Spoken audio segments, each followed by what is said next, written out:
Level 1. Paintball Prodigy. 30 years from now, you'll bleed out alone in a hole on the other side of the world. And the man who puts the round in you is standing 4 feet away right now, laughing.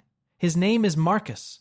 He just reached over the netting and flipped your JT mask up so the whole field could watch paint run down your face. "Go home, counterboy," he says. "Paint's the closest you'll ever get to a real shot. You're 19. You make $9 an hour behind the counter at a paintball field off Route 9 outside Toms River, New Jersey. You sleep on a buddy's futon that smells like his dog, and you call paintball a sport. You gave yourself a nickname, Ghost. It's your AIM screen name, and you've started using it in real life. The Rec League trophy on your shelf is 3rd place, and there were 4 teams. Your marker is a Rental Tipman 98 held together with electrical tape and a prayer. Marcus is sponsored. His marker has a name and a custom paint job. Yours has a piece of tape and a sticker that says property of the field. The crowd laughs. Some kid films it on a flip phone for a highlight reel that is not yours. The ball that cracked on your goggles is running orange down your jaw like you got shot by a Slurpee. You pocket the broken shell instead of throwing it out. Don't ask yourself why. Then you re-rack. Next 3 points you tag his front man before he even clears the bunker. Because you don't shoot where a man is. You shoot where he's about to be. A guy in a faded ball cap watches the whole thing from behind the netting. Not your aim, the thing underneath it. In 15 years, governments that don't sign their names will pay a year of your old salary for a single morning of your work. Give it 30, and it's what puts you in that hole. And the reason both of those things are true, the reason a kid's toy ends with your name carved into a wall and Marcus on the other end of a rifle, is whatever the man in the ball cap just saw. He's already walking over. Level 2. Army Recruit. A drill sergeant on Sand Hill is screaming into the side of your skull because your wall locker has a wrinkle in it. And every reflex that made you a god at a field off Route 9 is worth exactly nothing in Columbus, Georgia. The recruiting commercial had a guy rappelling off a Black Hawk at sunset. They did not show you the 4 hours of folding. 90% of this is waiting, scrubbing a floor that's already clean, and getting smoked for the angle of your elbows. The other 10 is folding a brown t-shirt into a 6-inch square at 2 in the earning, while a man who hates you measures it with an actual ruler and finds it wanting. You fail the square. You fail it again. They start saying a word around you, recycle, and you can feel the whole thing slipping. Because you can read a man's body at 40 miles an hour, but you cannot iron a shirt. And the Army has decided those are the same skill. Then you go to the range. First live fire on a borrowed M4, the marksmanship instructor stops behind you. Watches your group. Watches you again. He smoked 10,000 recruits and something about your trigger is wrong in a way he can't place. You're breaking the shot between heartbeats, in the little pause, the way you learned on the field without anyone telling you it had a name. They spend 3 weeks of a career trying to teach that. You walked into Benning with it for free. "Where'd you learn that?" he says. Not really a question. Paintball. He writes it down like you said something filthy. The cracked shell rides in the bottom of your footlocker wrapped in a brown sock next to a can of kiwi polish and a rippet you're hiding. A bunkmate finds it and asks what a grown man is doing with a busted paintball. "Good luck charm," you tell him. It is not a good luck charm. You don't have the word for it yet. A photo goes around the bay, a recruiting event, some contract track kid grinning next to a cardboard cutout of a ranger. It's Marcus. He enlisted too. Already telling everyone he locked an 18 X-ray slot. Already a name in a world you've barely walked into. You don't say anything. You file it where you file everything that isn't finished with you. Qualification day. 40 pop-up targets. 50 to 300 meters. The whole cycle pointed at this. You stop thinking about your elbows. You shoot 39 of 40. Expert. Top of the company. The instructor who spent 8 weeks promising you'd wash out looks at your scorecard, doesn't say good, and writes your name onto a list he folds into his cargo pocket. That night your phone buzzes. It's Holly's. The ball cap from the field, the man who pressed a recruiter's card into your hand and a number that put you here. He doesn't ask how basics going. They'll try to make you a regular grunt and waste the one thing about you that's worth anything. There's a school. When they offer it, take it. If they don't offer, make them. You ask what the school is. He's already hung up. Level 3. Sniper trainee. Hour 7 of an 8-hour stalk, your face is in red Georgia clay. 1,000 meters of open field behind you. And a walker with binoculars is sweeping the grass for any candidate dumb enough to twitch. You are not going to twitch. This is the stalk, and it fails more men than the shooting ever does. You crawl 1,000 meters in a ghillie suit that smells like a wet dog that died angry. Get within range of a man whose entire job is finding you, fire a blank, and crawl back out, and he never knew you were there. Half the class is already gone, sent back to their units with a line in the file that says did not complete and a nickname that follows them forever. Here's the part nobody on the outside believes. The kid who couldn't fold a t-shirt is the best in the room at vanishing. Patience was never your problem. You spent 19 years being the guy nobody looked at twice. Now the army hands out a tab for exactly that. The shooting half is where you almost die. Not the rifle, the math. Minute of angle, mil dots, drop, lead, a wind doing 6 different things between you and a steel target 800 meters out.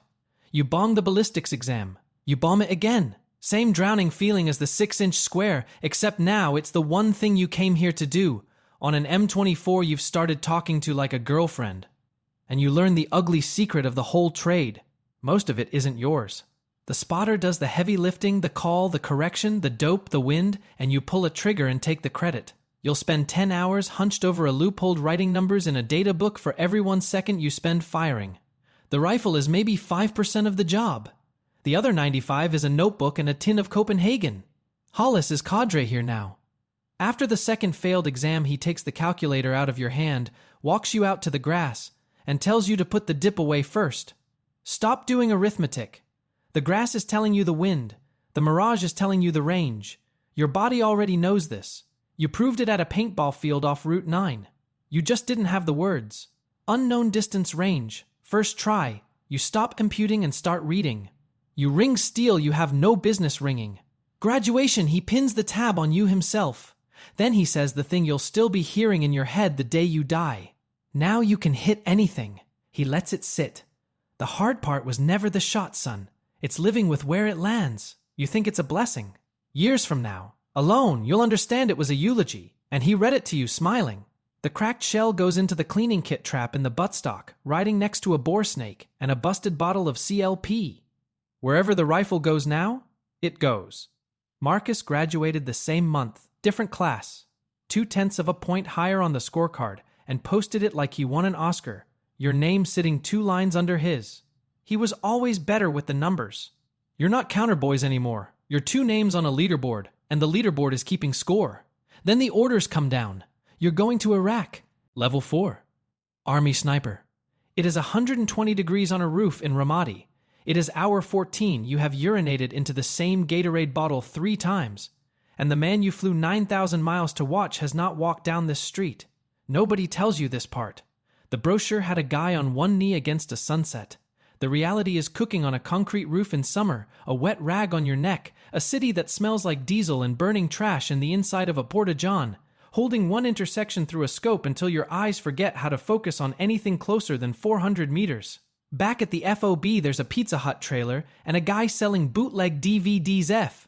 Out here, there's you, a spotter named Doc, and a bottle you're not proud of. Then it stops being boring. A man crouches at the corner with something in his hands and the dirt of a fresh hole in front of him. 460 meters. You read him, you breathe, you press in the pause between heartbeats, the field, the stillness, the thing with no name, and the street stays quiet, and a patrol you will never meet rolls home with all its legs. The high lasts about an hour. You think this is the job. You think this is the whole job. 3 weeks later, you're over a market. Command has a man. A trigger man, they call him. Military-age male, the one running it. They want him dropped. You put the glass on him and the whole world tilts because he's holding a Nokia, not a detonator, and on his hip is a kid maybe 4 years old, and a woman behind him is reaching for that kid's hand. You have read men your entire life. You are reading this one right now, and the laminated ROE card in your cargo pocket and your own eyes are saying the same word. The order comes again, flatter. Take the shot. No shot. Your voice doesn't shake. Civilians on the X. You're right. It was a phone. They confirm it days later, quietly, the way the army confirms things it would rather you forget on a slow afternoon. But the man slipped while you argued over the radio, and an hour later a patrol 2 streets over took an RPG, and somebody with rank needs that to be somebody's fault. The somebody is the shooter who hesitated. That's the word in the report. Hesitated. Like you froze. like you didn't see the whole thing twice as clearly as the colonel watching a grainy feed from an air-conditioned TOC. They pull you off the gun and hand you an Article 15, a formal reprimand, a paper that follows your file, a reputation rewritten in one sentence by a JAG who's never been past the wire. You sit through it with the cracked shell in your fist under the table. It is the only honest thing in the room. Here's what breaks for good. Marcus is in the same province. Marcus caught his own version of that call, a gray one, a maybe, and Marcus did not say no shot. He pressed, asked nothing, and they pinned him an ARCOM for decisiveness the same month they pinned you to the wall for conscience. Same skill. Same war. They reward him for the exact thing they punish you for. That night, an email is already sitting in your inbox. A contractor outfit, a one-word name, and a logo like a bear paw. Same rifle, triple the money, and not one rule about who you pointed at. You don't open it. You're not ready to be that man. Level 5, senior sniper. You don't take the money. Pride keeps you in the green suit one more time. A reprimand isn't a verdict, you tell yourself. And a different team in a different country needs your eyes more than they care about your paperwork. Second deployment, Helmand, a valley near Sangin, a wadi cut through the middle of it, and a target on the far slope at 1,800 meters. You build the shot for 2 days on a Mark 13 and a borrowed bag of rice for a rear rest. When you finally send it, the round is in the air almost 3 full seconds. Long enough to think a whole thought. Long enough to age a little. And then the far slope answers and the valley goes quiet. The younger guys start telling it that night over a warmed-up MRE. Menu 4, the chili mac, the only one worth trading for. By the next week, the version with your name on it has gotten taller every time it's told. You lie in your rack and listen to yourself becoming a legend. And some cold part of you understands a legend is just the shape a man leaves behind after the man's been used up. A cherry named Reyes takes his first life through the scope and immediately throws up over the lip of the hide. Shaking, gray, 19, and somebody's whole world. You crawl over and talk him down the way Holly's talked you off the math. Slow, low, the grass is telling you the wind. And somewhere in the middle of it you realize you've become the old man in the ball cap. Hollis himself is gone by now, rotated home or out. The cadre never says where men like him go. Nobody warns you the reed doesn't switch off when you do. You come home between rotations and you can't sit in a Cracker Barrel with your back to the door. You range strangers in the Kroger, 40 meters to the woman squeezing avocados, 12 to the exit. The fire lane is concealment, not cover. Your brain running gunfighter math in the cereal aisle while a Michael Bolton song plays over the speakers. Your body flew back to America. The thing in your head stayed in the valley and kept working. Then you lose him. Reyes takes a shot that should have been yours. A corner on the right. A corner you'd clocked an hour earlier and never said out loud because you were tired and it was his sector and you let it ride. A corner you would have read in your sleep. The same kid you talked down off his first kill doesn't come back from this one. You write his name in your data book between a wind call and a range because that is the only place a sniper keeps anything that matters. You re-up for one last rotation and then you're done with the green suit. Not angry. Emptied. The army spent your conscience in Ramadi and your friend in that wadi and called the whole transaction service. And you've got nothing left it hasn't already taken. The shell isn't in your footlocker anymore. It's taped inside your plate carrier against your chest where the paperwork can't reach it. They could pull you off the gun. They could not make you put it down. You open the email. You don't reply. Not yet. Marcus replied to his a year ago, already out there, already rich, already working for people who never asked the question that got you reprimanded. He left the door open behind him on purpose, almost daring you through it. You can feel it standing open. You've just got one rotation left to walk before you walk through. Level 6. Sniper team leader. The first time you give the order and another man pulls the trigger, you finally understand the flat voice on the radio in Ramadi. And you hate, with your whole chest, that you understand it. You stayed in for one last rotation before separating, and they made you a team leader. Too many hours, too much reputation to waste on the gun. So now, you don't take the shot. You build it, you call it, you own it, and a 22-year-old from Ohio with steadier hands than yours presses the trigger on your word. It's heavier than shooting, by a mile. When you take a life, it's yours, clean, a weight you've learned how to carry. When you order one, you've reached into another man's body and made his finger move. And now there are 2 of you under the same weight, and only one of you signed up to feel it. And the job you loved is gone. 70% of leadership is paperwork, range schedules, ammo forecasts, a DA 4856 for a kid who got a DUI in Killeen, defending your guys to majors who have never once been cold and wet in a hide and think a hesitation is a character flaw. The trigger time you'd have killed for is now something you assign to other people and then write a memo justifying. There's a kid on your team. 19, the read in him, the genuine article, and a wife back home in Clarksville with a due date in October. You see the counter at the field off Route 9 every single time he opens his mouth. A shot comes up. Marginal. Legal if you squint, the kind that's clean in the storyboard and never clean at 3 in the morning 10 years later. He's the better shooter for it. You give it to the guy beside him instead. He knows what you did. Thinks you don't trust him. Thinks you robbed him of his shot. Doesn't say a word to you for a week. Eats at a different table in the chow hall like a teenager. He goes home with clean hands and a daughter he can look in the eye. You traded his respect for his sleep, and you would make that trade every single time, twice on Sunday. Then you sign the papers. The contractor offer that started at triple your pay has only climbed while you stalled? A year of army money in a single month now, wired to an account in a country with no extradition? And you tell yourself it's for the family you keep promising you're going to start. You believe it the way you believed in the Rec League trophy. They fly you to Dubai to meet the company's man in the region, the senior asset, the one everyone defers to in a hotel bar that costs more per night than a private makes in a month. It's Marcus. He's got 10 years of this on you now. Out here he's the old hand and you're the cherry, the whole hierarchy flipped upside down. He shakes your hand like there was never a field, never a flipped mask, never a word about a counterboy, and orders you a drink you didn't ask for. "Welcome to the part where nobody's watching," he says. On the field his cruelty was loud. Out here it's polite and warm, and it rests a hand on your shoulder, and that is so much worse, it takes you a week to understand why. You lock the shell in a footlocker before you ship out. First time in years you've stored it instead of carried it. You're trying to become a man who doesn't need it. It doesn't take. Level 7. Special Operations Sniper. 2,000 meters, a full-value crosswind off a ridge. A target nobody else in the company would even call. You send it, and it connects, and Marcus, watching the feed from a tent, laughs and says he wouldn't have taken it. From him, that's a medal. This is the top of the world, and the world up here doesn't have a flag on it. The contracts are governments that won't admit they hired you. The gear has no budget, you carry whatever you want, a suppressor that costs more than your first car, a rifle with no serial anybody will ever read. The oversight has no one. You're flown into places that aren't officially having a war, in the back of a Hilux with the seats torn out, to fix problems that officially don't exist. And in the middle of all of it, you meet her. She runs logistics for the same shadow world, ex-army, a medic once, knows exactly what you do and doesn't flinch at it. Looks across a folding table in a country with no name on the map and somehow sees the man instead of the rifle. You marry her on a 4-day pass in Cyprus. A kid comes. Then another. You miss the second birth for a contract. You promise it's the last thing you'll ever miss. It is never the last thing.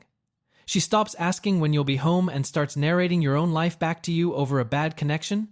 Gently, like reading a letter to a man who's already gone. Your daughter learned to walk in March. You were in a country you won't tell me the name of. She's got your hands, and she does the thing where she watches everybody walk in a room before she'll talk. You say you'll be home soon. You range find the bookshelf behind her on the video call. 11 feet, no wind, because your hands need somewhere to put what your chest can't hold.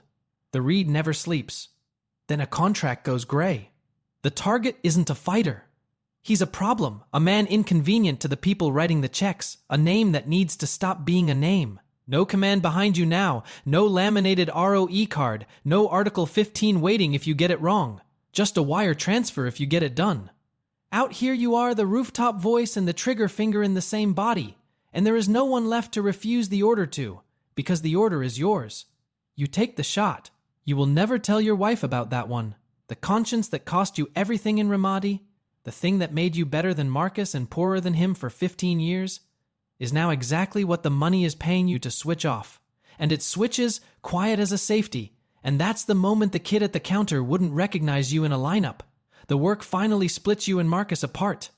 His company signs one client, yours signs the other, same conflict, opposite ends of the same valley. Two men who learned to read break of cover at a field off Route 9, now reading it for governments that hate each other. A message reaches you through the network. Friendly, smiling, terrifying. Hope it's not you on the other glass out there, brother. Be a real shame. 30 years ago, he flipped your mask up so a crowd could laugh at your face. Now he needs to know exactly where your face is, because you're the one man breathing who can find his first. You fly home for 9 days. The first night, you unlock the footlocker and put the cracked shell back in your kit. The marriage couldn't keep you still. The old broken thing always could. Level 8. Private military contractor. You're the name now. Clients request you by call sign. Younger contractors tell the Hellman story in bars in Erbil and Amman, like it happened to somebody holy and dead. There's a house with a pool outside Virginia Beach you've slept in maybe 40 nights total, and a wife who stopped asking when you'll be home and started asking which week you'll be in the country to sign the papers.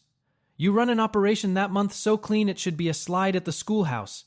Your read, your hours, your reputation all paying off in one flawless morning. The exact shot that would have made the 19-year-old behind the counter weep into his rental tipman. You feel nothing. It's a Tuesday. You're thinking about whether the FOB chow hole still has the good creamer. That's the cost nobody quotes you up front. You get everything the kid ever wanted, and you go numb the same year. And the numbness is so quiet you don't even notice it move in. You fly home for your son's 8th birthday with the cracked paintball in your pocket. And for one afternoon, you put the rifle all the way down. You sit on the floor next to a half-built Lego set and tell him the whole thing. The counter, the $9 an hour, the Civic with the coat hanger antenna, a kid named Marcus who flipped your mask up in front of everyone, and the broken shell you've carried for 30 years because it's the day you decided what you were going to be. He holds it like it's made of glass. He asks you to stay the whole summer. He has a list of things he wants to show you, and the list is heartbreaking because it's so small. The next contract is already signed, folded in the go bag by the door. You can't tell him that. So you close his fingers around the shell instead because you can hand him the thing and you cannot hand him the man. A week later, the intel firms up and it's exactly what the message promised. The final contract puts you and Marcus on opposite ends of the same operation. One of you is the shooter. One of you is standing behind the man the shooter was hired to find. Both of you read the brief. Both of you know. Both of you sign anyway. Because 30 years was only ever heading to one valley. And you're both too far in to pretend you didn't always know that. Last call home, the night before you fly. She doesn't yell. The yelling stopped years ago. The yelling was back when she still thought you might answer. Come back or don't, she says. Just stop pretending you live here. You hang up. You range find the streetlight outside the window, 60 meters, no wind, because your hands need somewhere to put what your chest can't hold. Then you pack the kit. And for the first time in 30 years, the cracked shell isn't in it. It's in a foot locker in a kid's room, in a small hand, a continent away. You stand there a long moment with your thumb where it should be. You don't go back for it. Level 9. Fallon Mercenary Legend. The last contract is a ridgeline in a country the news calls unstable, and the maps don't bother to label. You're paid to kill a warlord who's about to sign the wrong deal. Marcus is paid to keep him breathing.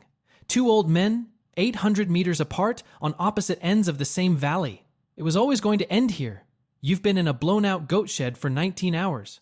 A 338 on a bipod poked through a hole in the mud wall. No spotter, no backup. Pissing in the same bottle you've used your whole career. Just you and the wind coming off the rocks. Your target walks into the courtyard at 10 past 6 in the morning, 2 guards on him. You settle the crosshair on his chest, take up the slack in the trigger, and then you see Marcus. Prone behind a low wall, 200 meters left of the target, glassing your exact slope. He hasn't found you yet, but Marcus looking for you is a clock with no numbers left on it. One move. Take the paid shot and hand your muzzle flash to the one man alive who can kill you for it. Or take Marcus first and burn the contract you crossed the planet for. You take Marcus. You hold 2 feet of wind, and you lead the spot where his head will rise when he checks the next sector, because you've never once shot where a man is. You shoot where he's about to be. You break the shot. The bullet takes most of a second.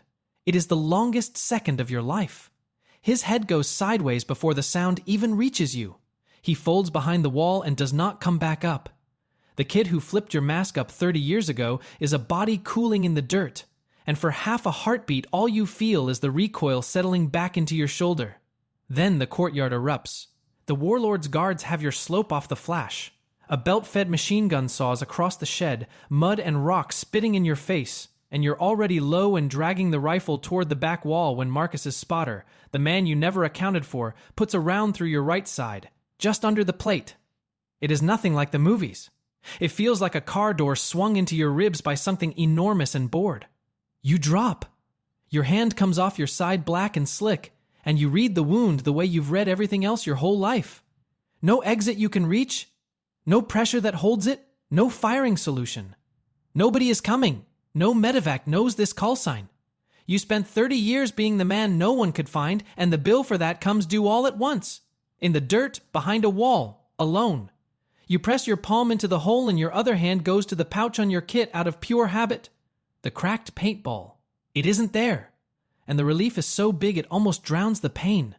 Because the shell is 8,000 miles away in a footlocker outside Virginia Beach, closed inside your son's hand. For 30 years you carried a broken thing to keep yourself alive. You finally left it somewhere it could keep somebody else. You bleed out slow against the mud wall while the gunfire moves off to chase a ghost that's already done running. The last thing you do is range the ridgeline. Force of habit. 400 meters. No wind now. 2 snipers in the dirt of the same valley. Neither one going home. What's left is paperwork. A name cut into a black wall in Virginia. A flag folded into a triangle and handed to a woman who stopped being your wife 2 years ago and takes it anyway. A boy with a cracked paintball and half a story about a man named Marcus. And nobody left alive to tell him the rest. Years later, a different field, a different state. A 19-year-old behind the counter outshoots grown men with a rental tipman held together by electrical tape, firing where bodies are about to be instead of where they are. An old man in a sun-bleached ball cap watches from behind the netting, not the aim, the read. In the kid's pocket is a cracked first paintball he found in a footlocker, handed down from a father he barely remembers. The old man reaches into his jacket for a card, and it starts again. If this story stayed with you, like and subscribe for more.